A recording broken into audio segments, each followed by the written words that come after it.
with Imre Beke, and actually he's with both Right Time Radio and righttimeradio.com, so make sure you check that out first of all.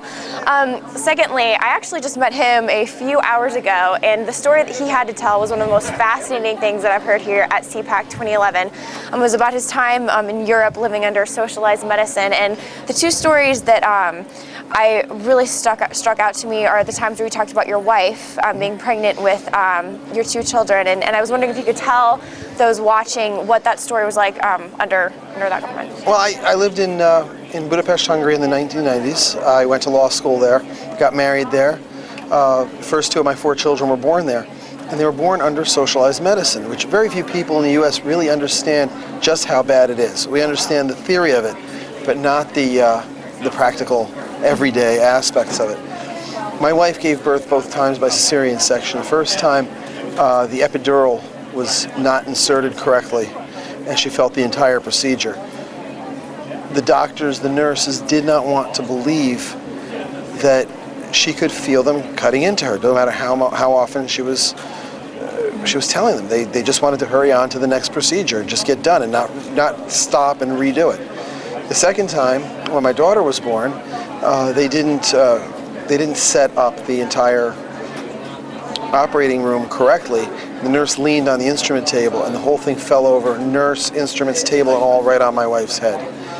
I think probably the second story that you were referring to was with my aunt and cancer. Yes. Mm-hmm. Many people are critical of Sarah Palin having talked about death panels, but the fact is they're true. People do die because of socialized medicine, and my aunt is a perfect case in point. She was in her 70s, was diagnosed with cancer, and was told that she is too old to be treated and was sent home to die. They rationed cancer treatment in Hungary, and my aunt died years, maybe decades before her time because of that. That happens every single day in socialized medicine countries. The government decides who will live and who will die. It's a nationalized triage. So it's just, there is no way that a government can possibly pay for health care for everyone without deciding what the priorities are. It's just simple math.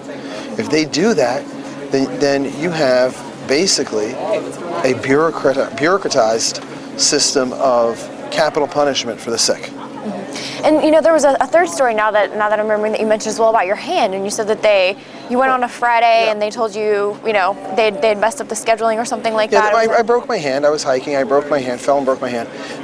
Went in to the hospital. Had a med student look at my hand. I was told that the doctor would see me in a few minutes. Several hours later, I was told that the doctors had gone home for the night. Come back on Monday. They sent me home with an ace bandage. When I went back on Monday, they said the records show that you've been treated already. We're not going to treat you. So my hand never healed correctly. Not that in and of itself it's that big a deal, but it's indicative of the way they handle healthcare in European countries. It's an assembly line, and once you're past a certain point on the assembly line, you can't go back again, no matter how much you would need healthcare. Well, I think most Americans would be outraged if they went to the hospital and that was the kind of treatment they received. They'd be like, wait a minute, this is not what we expected. And now that people like you are telling these stories, and they have an example of saying, hey, this is the road that that we're going down. And I'm wondering, when you just in your casual conversations, when you talk to people about these things, what's kind of the response that you hear back? Do people seem to be listening? Are there most people are shocked. Many of them will say, I knew it was bad, I didn't know it was that bad. Mm-hmm. Those who have convinced themselves that President Obama is correct in his assessment of how healthcare should be handled will call me a liar. They would rather believe that I would make up these stories than to be forced to reassess their opinions. They just, obviously, anybody who's looked at liberalism sees that it's not really a political philosophy, it's a cult, it's a superstition. And nobody in an irrational religious setting wants to be told that their belief is incorrect.